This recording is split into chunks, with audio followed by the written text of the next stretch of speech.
Hello, Portland here, and welcome to the show. And today on stage, I have Austin. Austin Randall, yes.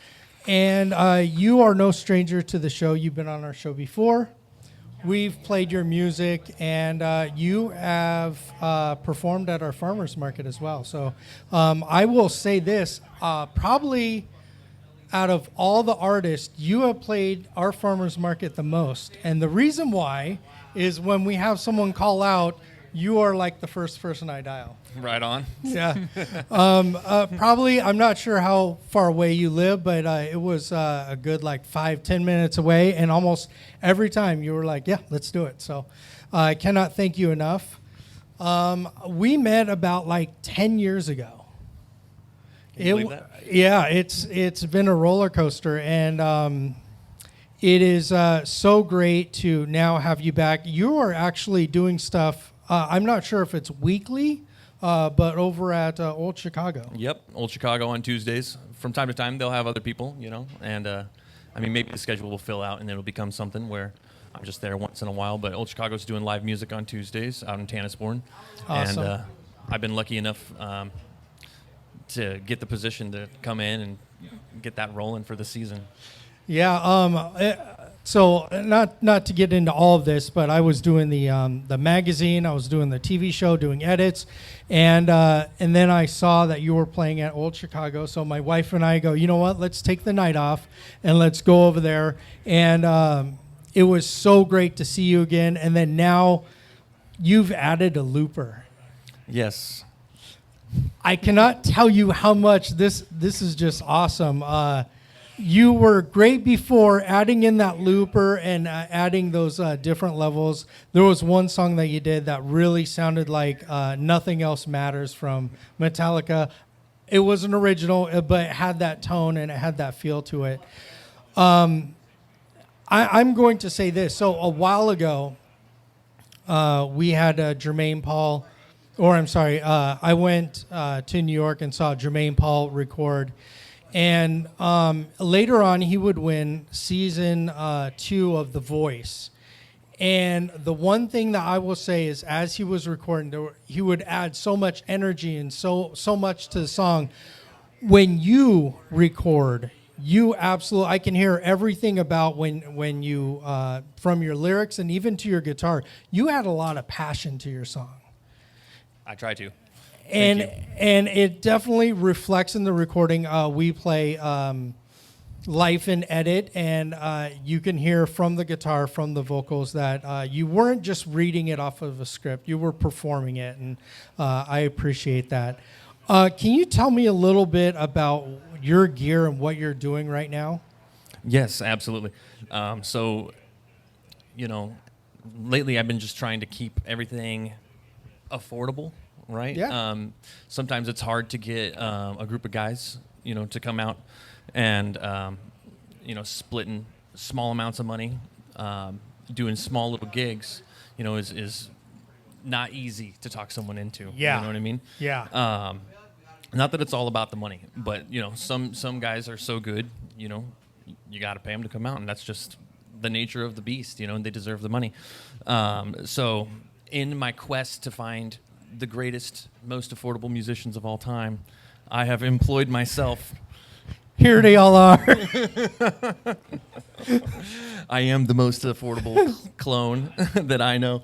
No, really what it is just gives me an opportunity to explore stacking my creativity on itself in a live atmosphere. And what I'm mostly going for is improvisation.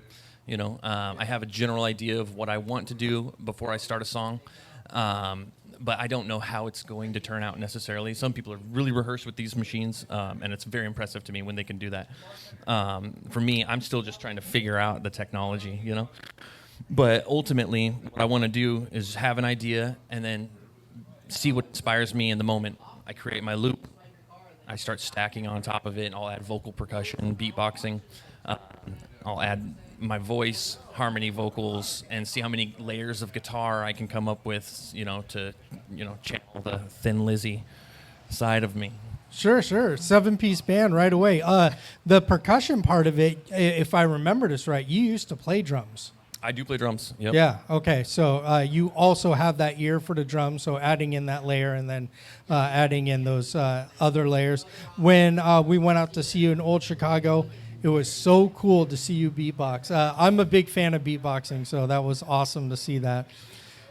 Initially, when I was younger, people knew me as the guy who beatboxes. Oh, cool. That's how people knew me.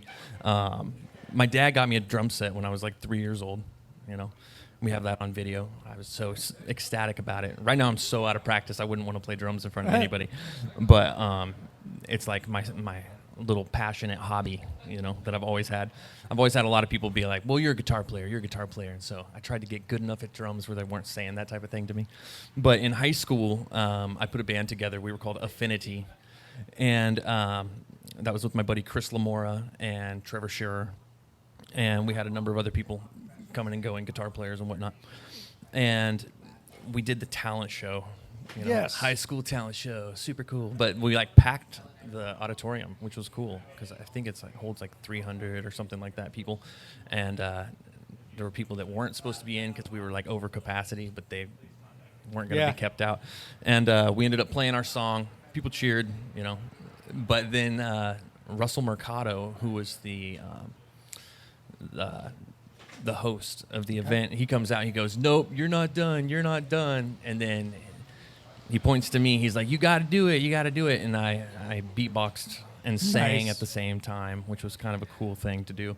I learned how to do that 2 weeks prior because the way I work, if somebody challenges me, musically, they go, oh, that's impossible. I'm like, all right, well, I'm going to figure it out. Okay. I'm going to try. Nice. Well, with me, again, just finished up the magazine and now the TV show. So you are a second guest on what we're doing. It's called Band Practice, where we have you on TV, we play your music on the radio, and we feature you in the magazine. And this morning was our first of the airing of our TV show. So it takes about a week to edit and then upload it and have it all set. And I was very, very thrilled to find out that you were back in town and to have you come to this because you have been really for us a staple of Portland Metro Records. So I cannot thank you enough to have you as our guest as one of the starts. The one other thing that I know about you is we did an album release party back in the day over at Rock Hard PDX. You packed the place. And the one thing that I know about you is everywhere you go, you pack the place. And I'm just curious if you could give us one tip on how to build an audience.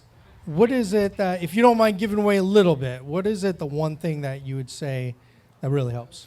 I think it's just networking for one, but really it's personal communication. If you can buy ads and post flyers, which is a good idea. Invest in your marketing, but just having strong interpersonal relationships. Making sure you're not just spamming people, but you're actually communicating. With your audience, and making sure that your fans and whoever else is coming out, friends or family even, especially, let them know that you appreciate them. I remember during COVID. The state tried to open up a few times, and I was lucky enough to get booked at the garages twice, and it was sold out both times, which was pretty great.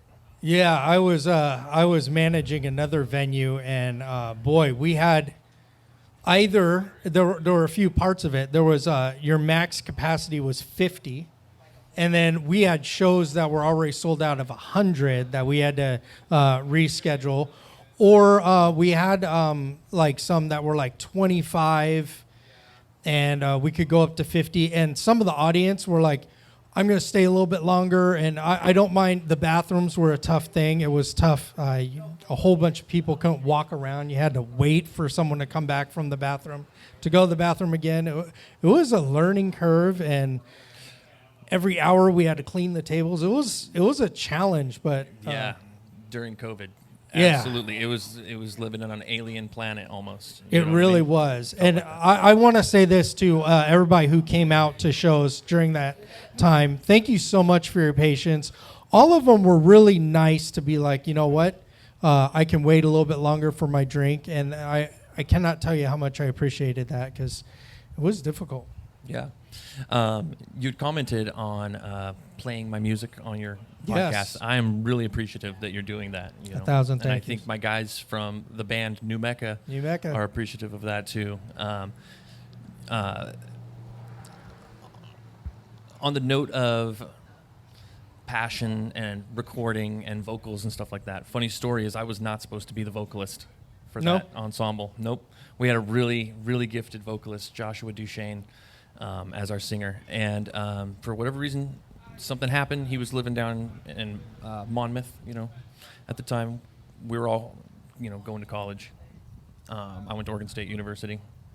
Go Beavs, hopefully. I'm a Ducks fan, too.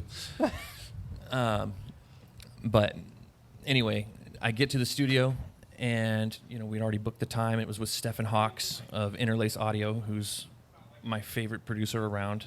Recently found out he moved to Hollywood. I'm like, well, Nice. that's how good he is. You know, he's Congrats. making it happen. He's in the band Shelter Red. Anyway, I'm there. I'm looking at Stefan, and I was like, hey, my vocalist, something came up. You can't make it, you know, which we forgive him for because it actually has worked out. You know, I got some really great recordings out of it. And Stefan goes, well, I guess you're the singer. I was like, okay, here we go. And so, you know, it was willpower is what it was. You know, you're hearing a person with a lot of, you know, musical insecurity. You know, my ears sometimes are better than my abilities, you know, but we're all our own worst critic, you know. Of course. I got to take a group class with Devin Townsend from Strapping Young Lad, the Devin Townsend Project, and formerly he was the vocalist for Steve Vai. And he said, there's not an artist out there that doesn't have some type of self-deprecating, you know, component, you know. And his advice, he goes, just make sure you fail efficiently, you know. Yeah, like there if you go. you release something and you're not proud of it, or you had a bad night or whatever it is, like get over it that weekend, get back on the horse and keep moving forward. And I think that's great advice, you know. Yeah, it was. I got forced into this position. I used to have a host, Rob and Aaron Ankrum. They did such a great job, and I love being behind the camera and doing my thing. And Aaron got an awesome job doing this stuff, and Rob went to Hawaii, and there was nobody else but me. So, Well, thank you for having me. well, thank you. The first episodes, I was like, I don't want to be here, and now I'm just like, it's okay. Thanks whatever. for hanging out with me. Yeah, I know yeah. it's a different role. It's It a different is. role to sit there and like go through the interview thing. That's a very specific skill set. I think you're nailing it, brother. Oh, well, thank you, because at first I scripted everything, and I'd go, hello, welcome. It was terrible. And now I found out, or for me, what works, I forget that there's a camera, and it's just talking to you, and that, believe it or not, worked for me. Doesn't work for everybody, but it worked for me. Yeah, you could tell that I'm not scripted. I'm like, because I was actually hit in the head last year pretty badly. And so I'm just coming back, you know, from that. I had a concussion. And so my speech you'll hear at times is like that. I'm somewhere else, you know, and it's kind of crazy because the words are over here and I can like see them in my mind, and then getting them over to the other side of the brain so that I can speak is wild. But, you know, what's been helping is playing guitar. Nice. For me, I do a lot of and stuff like that, and I tried to correct that. I can't do it. And That's how we're gonna do it. All right, we're real people. All right. Right now, we're going to go ahead and listen to this live. Your new stage name, by the way, and I've been getting a lot of heat for this, Oh, is sound design by Ray. yep, Array. Yeah. So, you know, that came about by just deconstructing my name. Really. Okay. The A for Austin, R for Randall, R-A-Y from Raymond, my middle name. So Array is just an abbreviation of my name. I thought it sounded cool.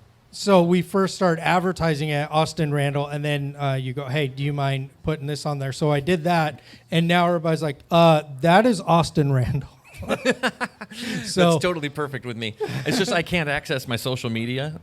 I changed my phone number, And now I can't access my Austin Randall social media, so I'm just like New name. disassociating with anything, you know, that was that.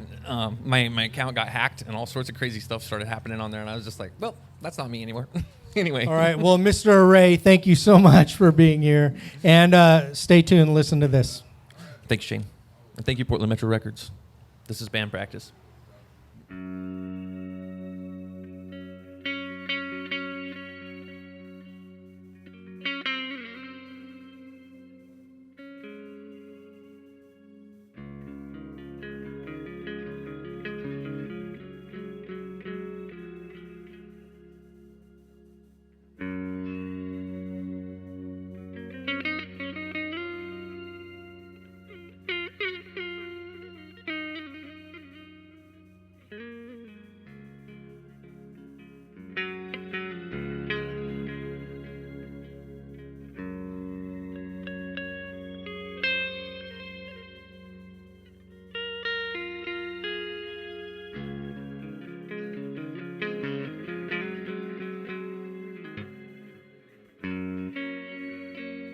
Sorry for my ways.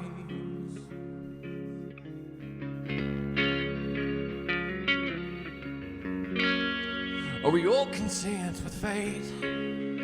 Pain and all the wires. Is it all that I deserve?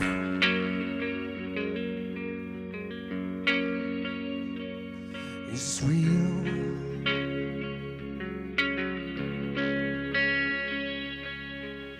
Reach out, see what's in my heart.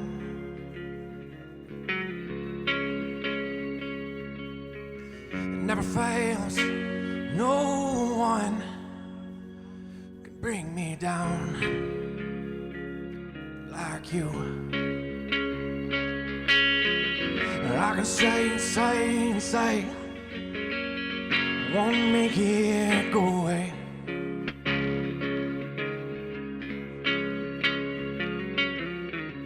I can pray and pray and pray, pray the pain won't come again.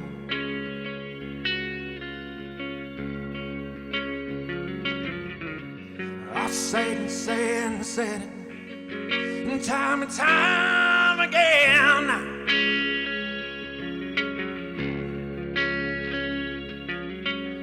I can see it, make me believe the lies you said.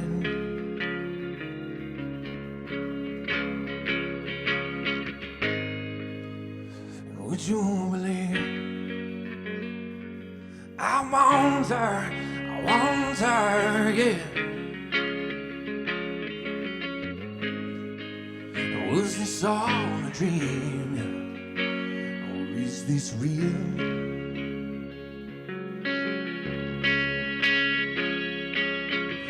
I could say and say and say, I won't bring you home to me.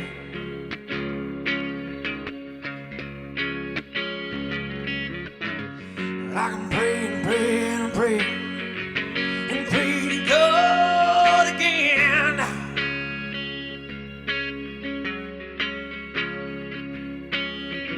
I said and said, I said it, time and time again.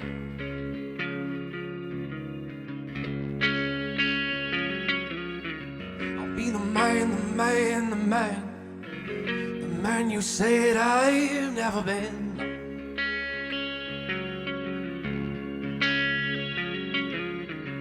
I can see. There's no convincing you to stay.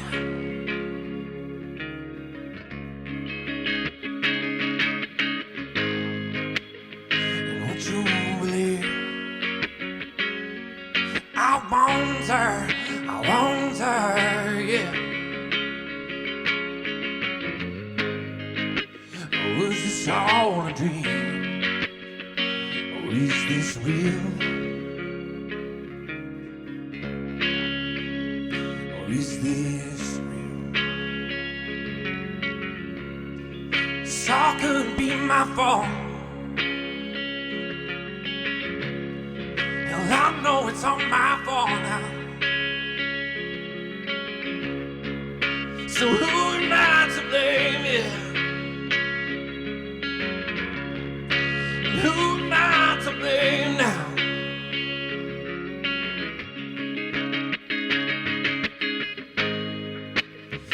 Would you believe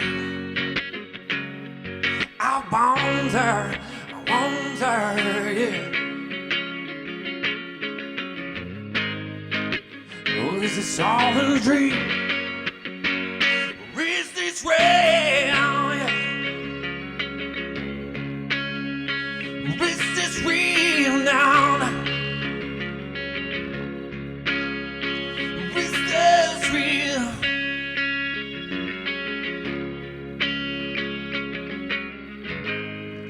So is this all a dream? Or is this